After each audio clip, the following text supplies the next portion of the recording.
Olá, queridos alunos do segundo período Direito, tudo bom com vocês?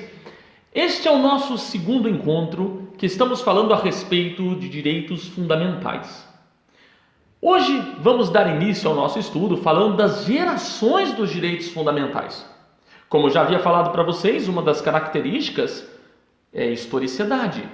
Os direitos fundamentais não surgiram em 1988, eles têm um caráter histórico e foram surgindo ao longo dos séculos. Bom, a primeira geração dos direitos fundamentais são aqueles direitos que vão guardar relação com as liberdades públicas, com os direitos políticos.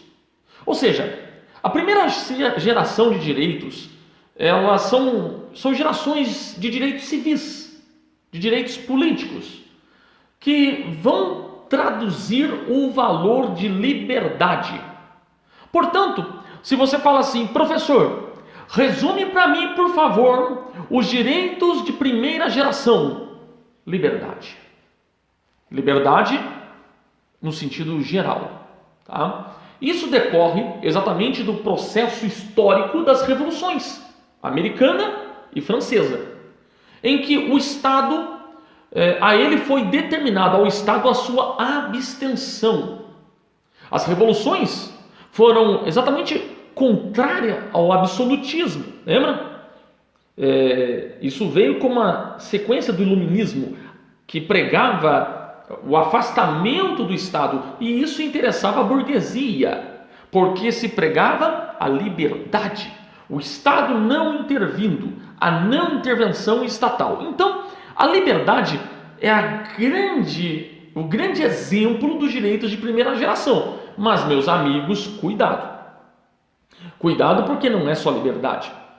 Antes da liberdade, inclusive, vem a vida. A vida? Ah, mas professor, nós temos aí, é um direito natural. Ou só falar um direito positivado. Sim, tudo bem. Mas seja reconhecido como direito natural ou como direito positivado, a vida é um direito fundamental de primeira geração. Então, vida, liberdade, e aí, como reflexo da liberdade, propriedade, expressão, participação política, liberdade religiosa, inviolabilidade de domicílio, né? Liberdade de reunião, entre outros. Então, é vida e todos os aspectos aí de liberdade em que o Estado não deveria intervir. E aí, lembre-se, isso reflete a primeira tríade, a primeira da tríade da felicidade, em que buscou-se a liberdade. Para sermos felizes, nos dê liberdade. Lembram? Pois bem, logo após os direitos de primeira geração, começamos a perceber que a ausência do Estado implicava no abuso do poder de determinadas pessoas nas relações econômicas. A burguesia se aproveitava, por exemplo, com a Revolução Industrial, né? As mulheres começaram a reivindicar os seus direitos, né? E aí, inclusive, as mulheres foram queimadas. Foi aí que surgiu, né, queimadas naquele episódio da fábrica, foi aí que surgiu o Dia Internacional das Mulheres.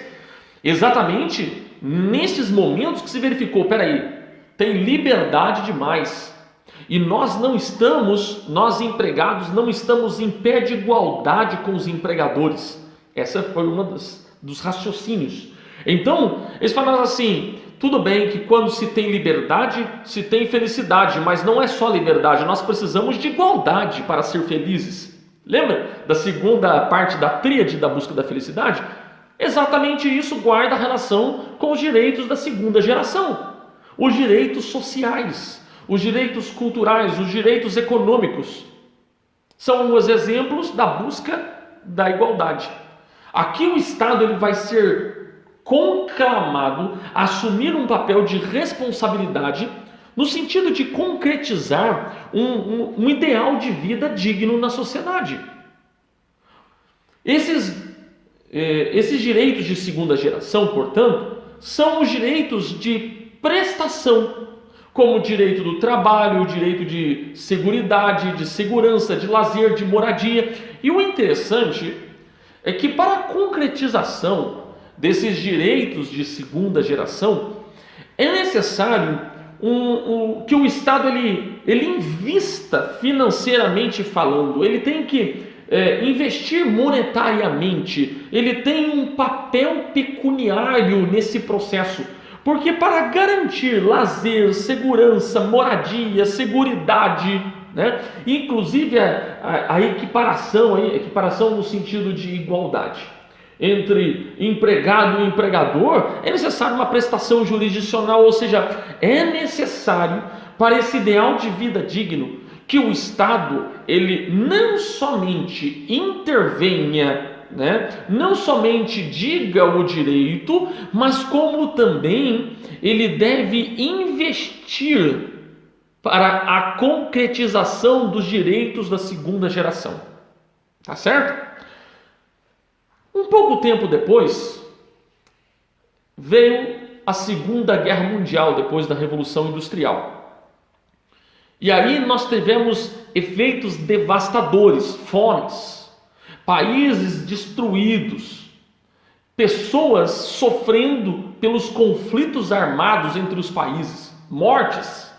Não só mortes de guerra, mas mortes depois da guerra pelos efeitos colaterais da guerra, né? Como falta de comida e assim por diante. E aí começou-se a preocupar com a fraternidade ou com a solidariedade.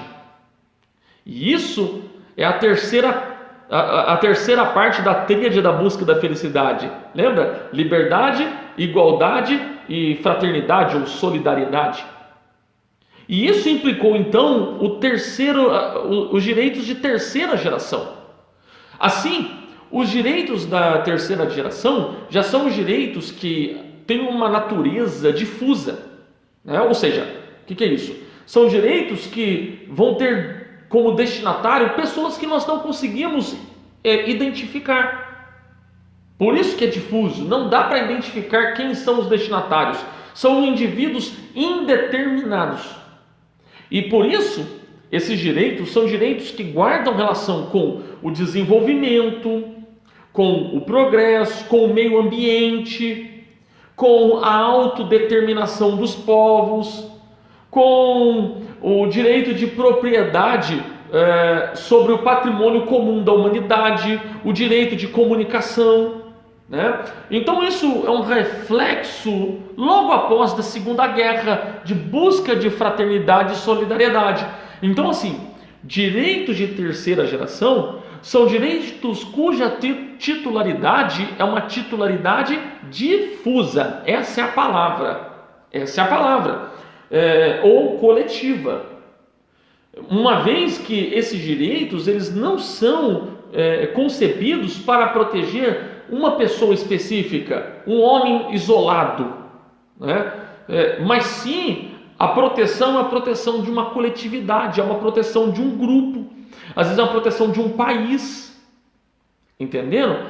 E até então isso é convencionado, reconhecido em todos os livros de direito constitucional. Agora, logo em seguida, vem agora o questionado direito da quarta geração. Mas antes de abordar ele, eu preciso explicar para vocês a distinção.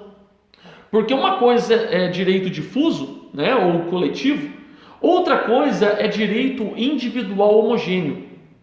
Vamos lá. Direito difuso são aqueles que não têm um indivíduo determinado, como eu já falei, né? Por exemplo, todos nós temos direito ao meio ambiente. Todos nós temos direito à comunicação. Todos nós, lembra? Por isso que tem aí a ampliação da internet, todos têm direito à informação, né? Tem vários programas para isso. A internet chegando na Amazônia, assim, né? Perto das florestas lá e tal. Todos têm direito a acesso ao mar. Todos têm direito a acesso à água, ao ar. Todos têm direito ao progresso. São direitos difusos, certo? Outra coisa são os direitos individuais homogêneos, que são aqueles que vão proteger um grupo. mas é um grupo considerado como minoria. E por que eu estou falando isso? Porque há constitucionalistas, né, uma gigantesca parte dos constitucionalistas, que não incluem um direito de quarta geração. Eles já colocam nos direitos da terceira geração esses direitos individuais homogêneos. Não, aqui está o interesse de todo mundo, até das minorias. Mas, embora ainda seja uma construção não pacífica nas doutrinas constitucionais, já é reconhecido por grandes constitucionalistas direitos da quarta geração, que vai versar exatamente sobre esses direitos individuais homogêneos. E aí, eles vão tratar do futuro da cidadania. Os direitos da quarta geração vão tratar da proteção da vida a partir da abordagem genética e das suas atuais decorrências, né? Aqui vai se buscar uma solução diante dos conflitos do interesse de coletividade em prol dos direitos da minoria, né? O respeito ao interesse de uma camada menor, né? E essa imposição de reconhecimento, de garantia por parte do Estado vai se dar exatamente porque as normas constitucionais elas estão num processo constante de interação com a realidade que se transforma dia após dia. Por exemplo, o que se considerava como família em 1988 já não é a mesma forma como se considera a família em 2020, certo? E por isso é necessário reconhecer os direitos de quarta geração exatamente para proteger os interesses de uma minoria, que são aqueles que vão surgindo nesse processo de evolução social, certo? E aí, dando sequência, né, encerrando as gerações dos direitos fundamentais, mas dando sequência, a gente parte para a classificação dos direitos fundamentais na nossa Constituição, a Constituição Cidadã de 1988. Nós vamos ter aí cinco principais elementos de classificação. Primeiro, nós temos os direitos individuais ou coletivos, que estão, por exemplo, no artigo 5º, famoso artigo 5º da Constituição. Vida, dignidade, honra, liberdade, são os direitos fundamentais ligados ao conceito de pessoa humana e de sua personalidade. Depois, nós temos os direitos sociais. Aí, a gente já verifica o artigo 6º como exemplo de direito fundamental, exemplo de direito social. Entra aí direitos do trabalho, direito à educação, saúde, moradia, segurança, assistência social, previdência social, proteção na maternidade, lazer, infância, já são direitos sociais. Nós temos também os direitos de nacionalidade, que são aqueles previstos no artigo 12 da nossa Constituição, né?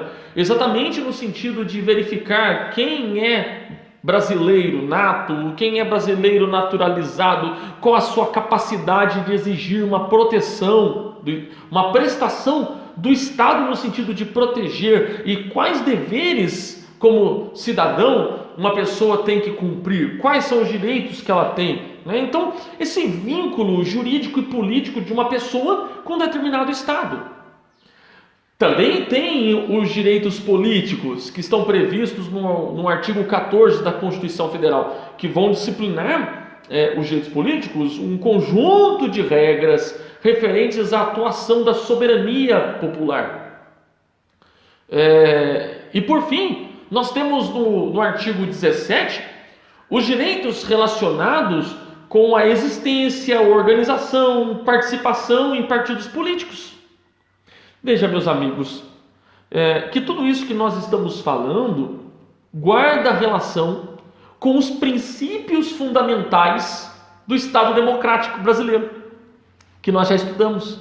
Guarda plena relação. Tudo que nós estamos falando, os direitos fundamentais decorrem dos princípios fundamentais do Estado Democrático Brasileiro.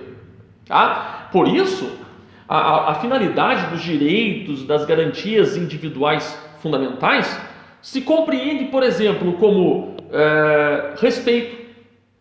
respeito aos direitos humanos fundamentais, principalmente por parte das autoridades públicas.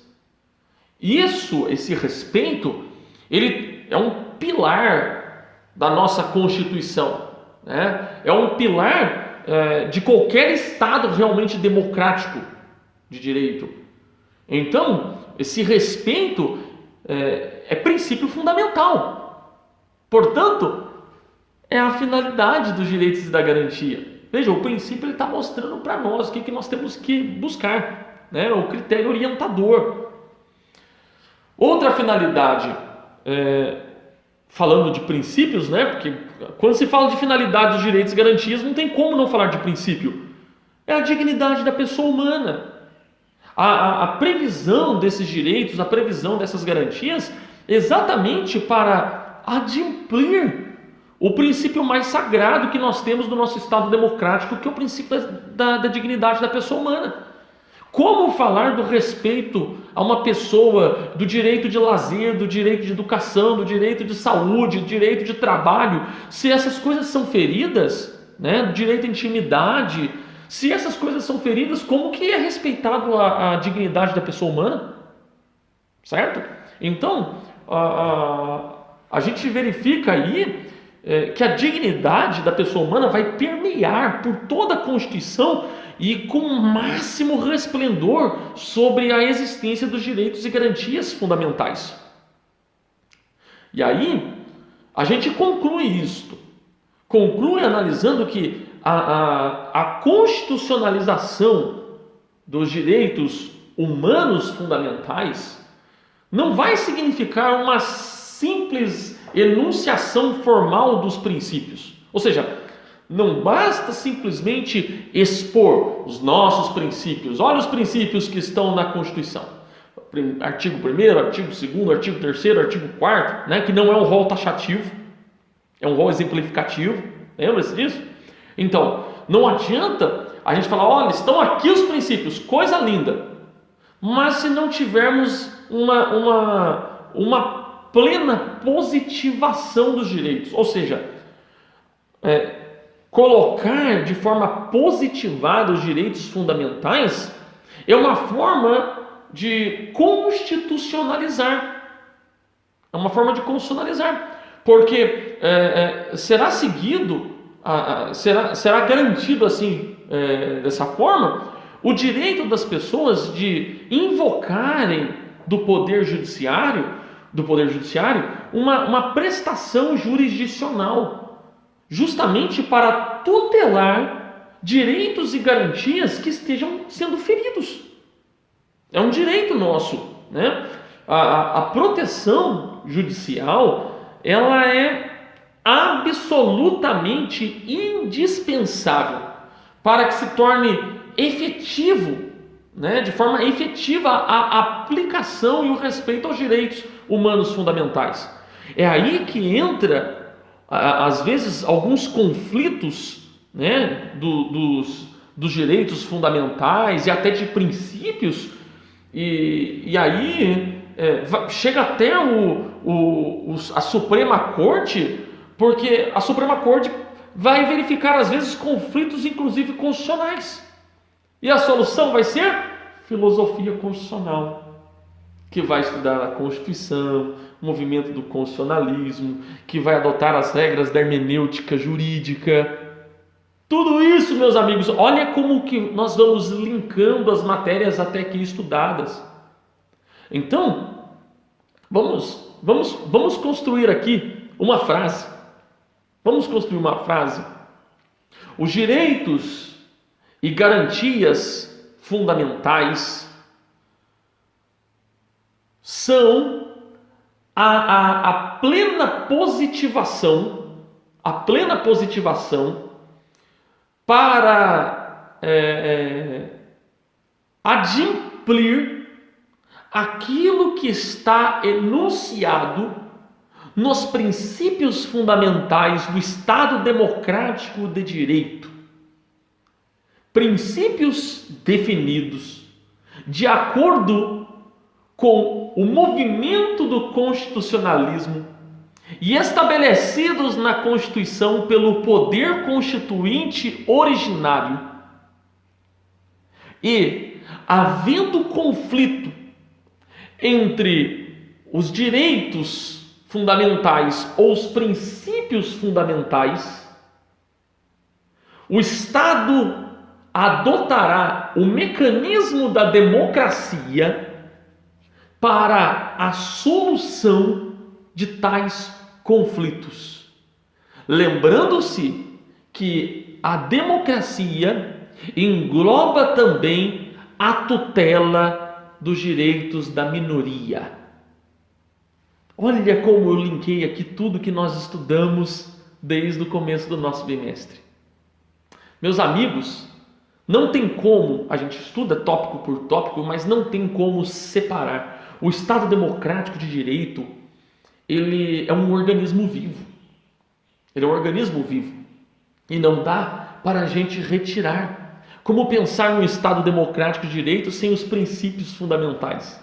Como pensar no Estado Democrático de Direito com princípios fundamentais, mas que não tenha a plena positivação dos direitos? E aqui entra a atual matéria, que é a previsão dos direitos fundamentais e de suas garantias de implementação. Entenderam? E isso tudo decorre de um processo histórico de reconhecimento dos direitos de primeira geração, direitos de segunda geração, direitos de terceira geração e agora os direitos discutidos de quarta geração. O propósito, então, de tudo isso, meus amigos, é exatamente estabelecer um verdadeiro Estado democrático de direito. Tudo que vem contrário a isso, seja as movimentações do povo, pedindo intervenções e cerceamentos de direitos, seja a fala de representantes que nós tivermos, seja na esfera judiciária, na esfera do executivo, na esfera do legislativo, tudo que for contrário a essa previsão, a essa positivação de direitos e garantias, é algo antidemocrático. É democrático o direito de manifestação, mas a sua fala, a sua manifestação é uma fala antidemocrática. Não há como conceber um Estado democrático de direito sem essa positivação que nós iniciamos e estamos agora na nossa segunda aula. Meus amigos, esse é o propósito do nosso segundo encontro. É um prazer sempre estar falando com vocês. Deus abençoe. Um abraço, até a próxima. Tchau, tchau.